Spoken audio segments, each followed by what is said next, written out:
आप लोग।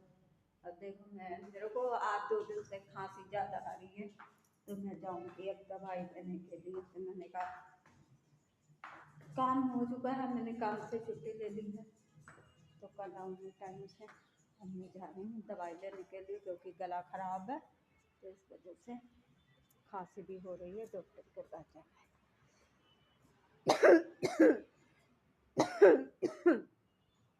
बहुत ज़्यादा गला ख़राब है 2 दिन से। गुड बाय दोस्तों।